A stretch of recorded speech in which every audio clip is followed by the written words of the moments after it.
everyone, it's Robin, Art Silent Crafts, and welcome to my studio. Today I'm going to show you how to make this sewing machine mat with pockets on the front. So let's go ahead and get started. This is one of those projects that you can personalize for whatever you need, the size of your sewing machine or the size of your table. Maybe you have a large sewing machine or an embroidery machine. Maybe you're working on a smaller machine or you want to make something for your serger. I'm going to give you a basic size and then you can customize it to whatever size you need. I'm going to keep this one very simple and I'm just going to use full pieces of fabric cut from yardage, but you can also use your scraps or leftover quilt blocks, your crumbs, anything you'd like. But I just want to make it really quick and simple in case you want to make a quick project as a gift or to take along if you're going to classes or if you've got a retreat that you're going to. I'll go ahead and put the dimensions down below in the description box, but what we're going to need is we're going to need the main fabric that we're going to see when we put our sewing machine on it. So we're going to call that the outer fabric. We're going to need a backing fabric, and we're going to need some batting. Now for the main piece of our mat, I'm going to cut mine 16 by 26. So this is going to be my top fabric that you're going to see, like similar to my sewing mat right here. It's going to be what's facing up and where we're going to put our pockets. Just like when we're making a quilt, I cut my batting a little bit larger and I cut my backing a little bit larger. So my backing is about 17 by 27. You'll make it about an inch or so bigger. When you do certain types of quilting, it tends to cause your quilt to shrink up just slightly, and you don't want to have the top shrinking up and the back and then be short on the sides. But if that does happen, we can just trim it off and make it even, so it's okay. But if you want it to fit specifically a certain table and you want it to cover the entire table, I would start with your pieces a little bit larger, and then after it's quilted, you can cut it down. This is going to be my pocket. I'm going to cut it 5 inches tall by the width of my mat. So for me, that is going to be 26 inches. I'm also going to need a lining fabric. Now for my main piece, I'm using cotton batting, but for this small piece, I decided to just use some fusible fleece to make it easy.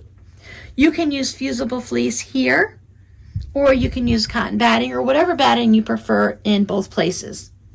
And this is going to be for my binding. Now, I don't cut my binding ahead of time.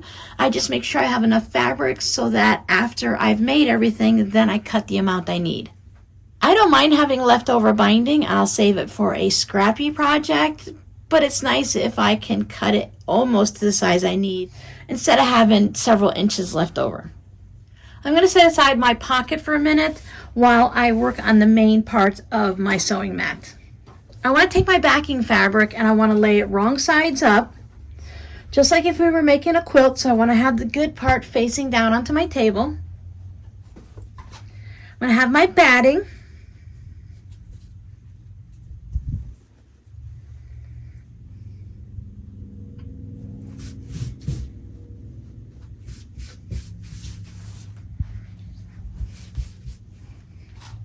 Then I'll take my top fabric and I will have that right sides facing up.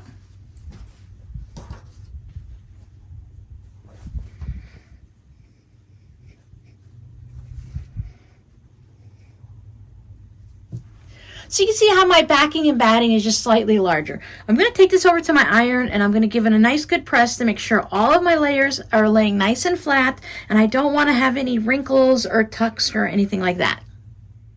So again, I'm just using one piece of fabric. I have my dragonflies facing up, I have my cotton batting, and then I have my backing with the good side facing down.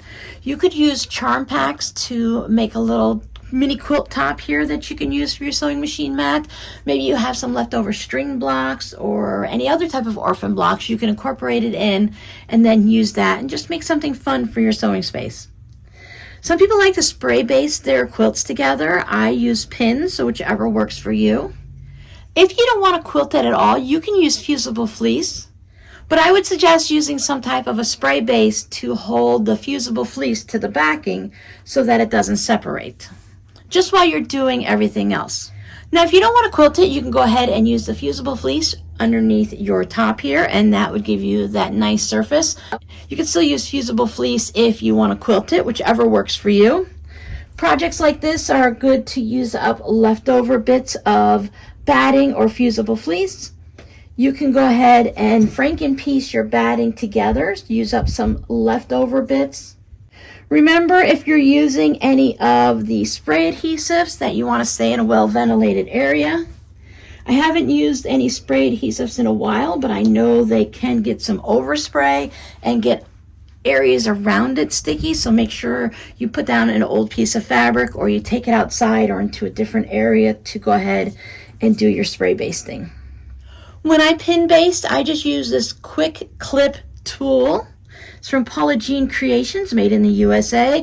I purchased mine on Amazon. I'm not sure if they're still making these anymore. It just makes it easier on my fingers when I'm putting the pins in. I can just put it on this little groove here, and then I can close up my pin and do the reverse to take it out.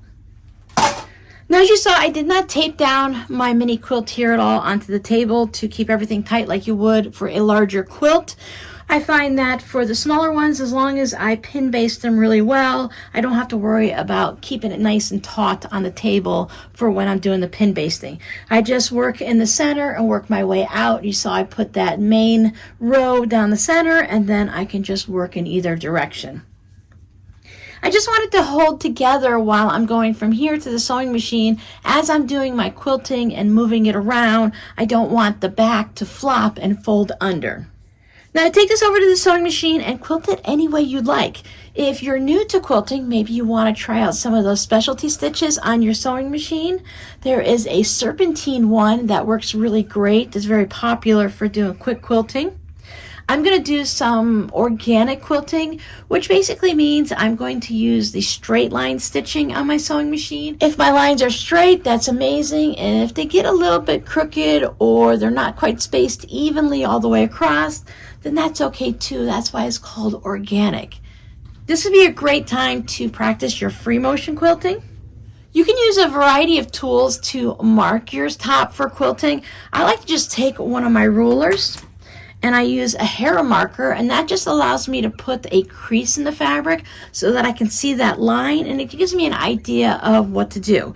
I'm going to be using my walking foot and doing the straight line quilting about every ½ inch, and that's going to give me a nicely quilted piece.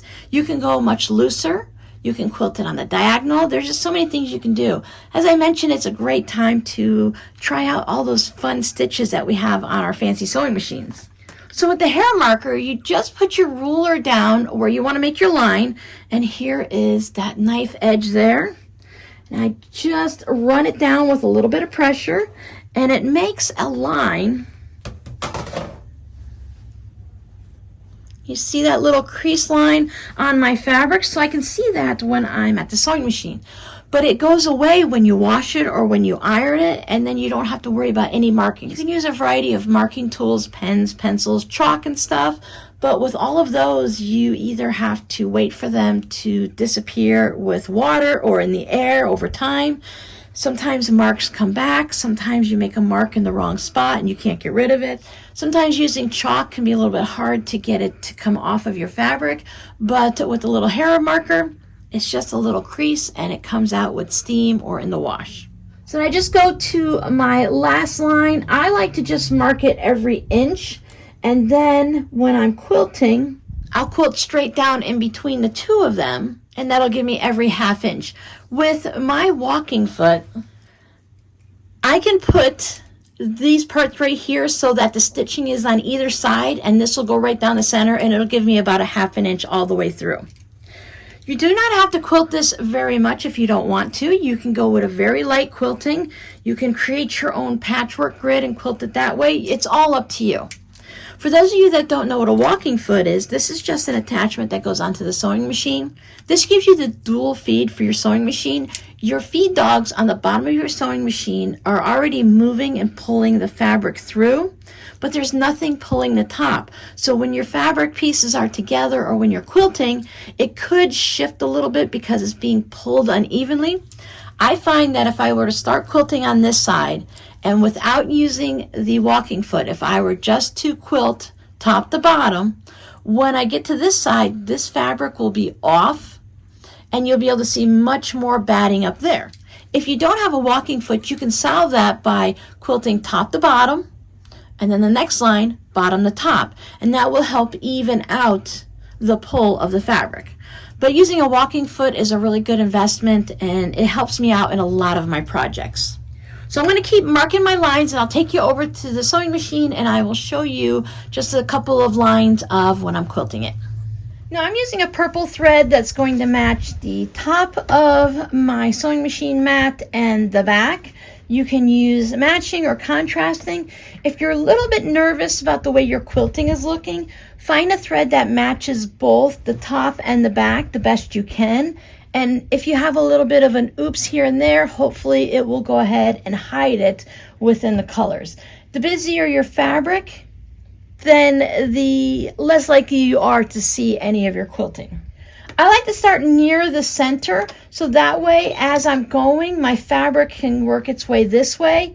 If I was working towards from the outside in, I could end up with a bubble of fabric somewhere in the middle. I remove my pins as I go when they get into my way. Now for my straight line, I'm just using a 2.5 stitch length. I have my needle right down in the center. You can go as fast or as slow as you want.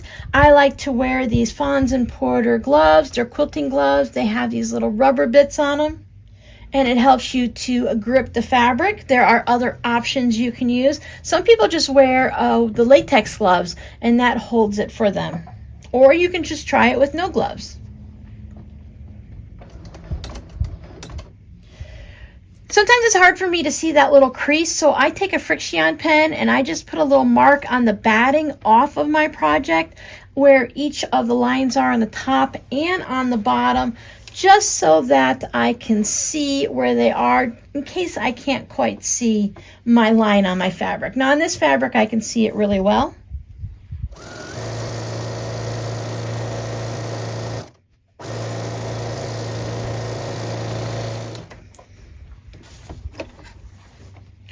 Now I'm going to stick with my back and forth, so I'm going to spin it around, lift up my needle. I'm only going over 1 inch, so I don't worry about cutting my thread. I just gently pull it so I can move over and do my next line.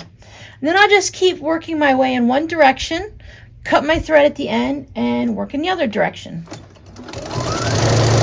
If your sewing mat gets in the way, you can just roll it up so that it fits nice and neat underneath here and it stays out of your way. I have a table here that's part of my sewing machine. I can remove it or put it on, and it helps support the extra weight of everything off to the left of my needle. If you don't have a table like this, you could stack up some books, maybe get a TV tray or something to lay down, put it up next to another table, whatever you can do to help support the weight of the rest of the project. This is a small project, so it's not too bad. You do not want to sew over your pins, so remove them before you get to them. And I just flatten it back out.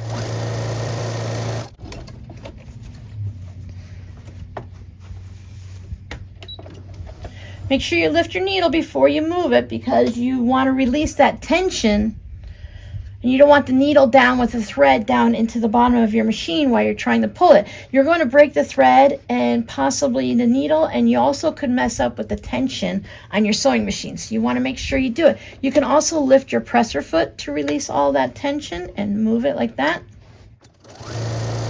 If your machine doesn't have that serpentine stitch and you would like to use it, as you're sewing, you can move your fabric just a little bit to give that little bit of a wavy serpentine look to it. Most machines that have more than just a straight stitch and a zigzag, they usually have a serpentine stitch. I'm going to keep sewing this way, and then I'll come back to the center and sew to the opposite end, and then I'll show you how I stitch in between the two. Now I finished all of my 1 inch apart quilting lines all the way across. You can stop now if that's what you'd like. All of my pins are out, but I'm going to do that one down the center so that they're a 1/2 inch apart. I did take it over to the iron and I gave it a good steamy press from the front and the back, just to make sure everybody's laying nice and flat and to get those stitches to set nice. You can skip that if you want, it's totally up to you.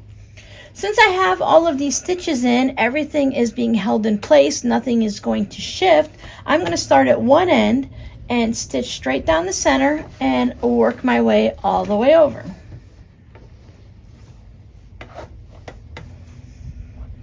So by lining it up so that I'm right down the center on the sides right here, it's going to touch that stitching line.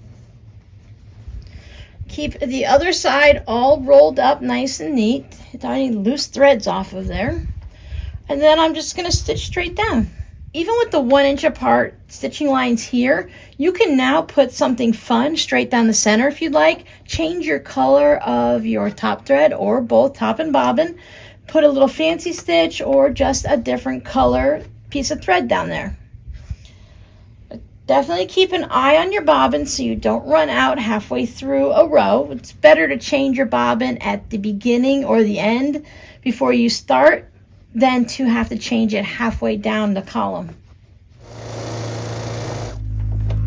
And I'll do the same thing and I'll just spin it the other way. Move everybody over.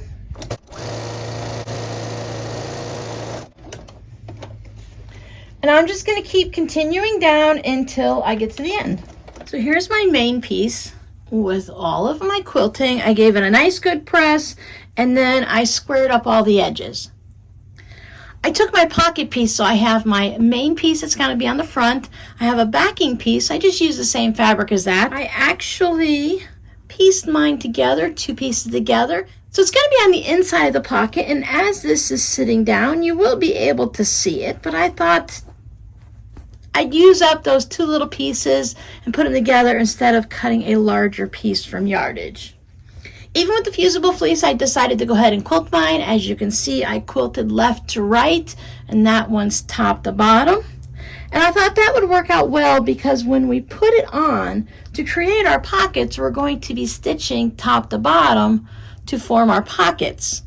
So instead of having my quilting with a weird pocket put in there somewhere, I thought I would quilt it the long way and then I'll just have the lines for the pockets. Before we can do the pockets, we need to do something to cover up this top edge. And I'm going to use a strip of binding. I cut mine 2 inches wide. Now you can use a bias tape maker to create your binding strip, but I'm just going to do it like I would around a quilt normally. So I'm going to come to the back with right sides together. I will stitch my 1/4 inch seam, bring it around to the front. I'm doing single fold. You can do double fold, whichever works for you. And then I'll be top stitching it down. So here it is, stitched on the back, 1/4 inch. So you can see it right there. Then I bring it around to the front. And for the single fold, I just fold this bit up to meet almost to here. Give it a nice press, fold it up, and then I'll take it over to the sewing machine, and about 1/8 of an inch from the edge, I'll just stitch this down. Let me take you over and show you how I stitch that bit down. If you want, you can do a decorative stitch here also. I just do that straight line of stitching about 1/8 of an inch from the edge just to hold it down. So there is my binding all stitched down nice and neat. You can see I laid it down right sides up on top of my sewing mat, and I have the bottom with the raw edges. I put clips to hold it in place, and now I'm going to create the pockets. I started out by putting 2 7-inch wide pockets on the right hand side. I thought since I'm right-handed, I'll put the big ones on the right hand side, but you can mix and match your pockets up any way you want. You know what you need by your sewing machine and what you keep there. If you're going to be taking this mat with you to a class or to a retreat, you know what you like to keep and what you might want to put in pockets. But as a 7-inch pocket, that means I can put a 6.5-inch ruler in there, or I could put a notepad, or I could put a pattern, or whatever you might want to put in there. So I want to put a pin in just to hold it in place, and that's going to mark where I want to put my stitching line. And that left me this space over here. I wanted to have some smaller pockets, so maybe I want to put my hero marker, maybe I want to put some scissors. or if I want to put some pens or whatever you might want to put in there. You might want to put your seam ripper in. And to figure out the widths here, because I'm not going to put anything specific in, I didn't want to make little thin ones for pens or pencils, but you could do that. I took the measurement from here to the edge and I divided it by 3. And for me, that is 3 3/4 of an inch. So I put a pin at 3 3/4 from that center part or thereabouts, and I put a pin from 3 3/4 from the edge. I shouldn't say center, that's just my last pocket. So that gave me 3 smaller pockets. Again, I put pins in to mark those spots. I can take my Hera marker and line it up and just draw a line. Whatever marking tools you use, you can go ahead and mark your pockets. I'm just going to put a pin at the top and bottom so I can see exactly where my line is. I'll take this sewing machine and I'm going to create my pocket by stitching a line down there. When I stitch this line, I want to make sure I back stitch a couple times here and go off of the pocket onto my background fabric here. And that's just going to provide that security so when you're going in and out, you're not going to pop those stitches. So I will do that down here onto this one, and I will do it on each one going down. No fancy stitches this time. I'm going to go just straight line stitches, and I'm going to make sure I back stitch there. You can back stitch at the end if you'd like, just for extra security, but we're going to put binding on here, and that's going to cover that part. I also like to go about 1/8 of an inch and just stitch down these edges so that they're not flapping around when I do go to stitch my binding down. Okay, so there's all my pockets stitched down, and I stitched the sides just to hold them in place. The pockets down at the bottom are going to hold that bottom piece in place, so I don't have to worry about that. Again, I'm using single fold binding for my outside, whatever binding you like to use. If you use 2 1/4, 2 1/2, double fold. I've been using the single fold lately, and I really like it, especially for some of these thinner projects. I start mine on the back, just like I did on the top of the pocket. I'll stitch it down the 1/4 inch, bring it around to the front. I fold it down, and then I'll stitch it all the way down to finish it off. All set, binding all stitched down and ready to go and be used. If you're interested in this one, I will be placing this one in the shop this week, so you can find it there if you'd like to purchase it. I thought this might make a great gift if you have a friend that's going to start quilting, or if you have one of your kids or your grandkids that want to do it.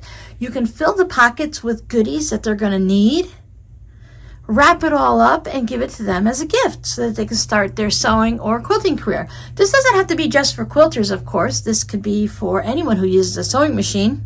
Now, when I sew at the right-hand side of this table over here. You can also add the pocket to the right or the left-hand side so that it hangs over the table that way. For those of you that don't want this right up against where you're going to sit so you don't bump it all the time, you can always add it to the other side. If you want more space here underneath your sewing machine mat, you could just make this deeper. So your scrappy word for today is pockets. I hope you guys enjoyed this tutorial, and I'd love to see some of the sewing machine mats that you make. Thanks so much for hanging out with me, and I will see you guys in the next video. Bye!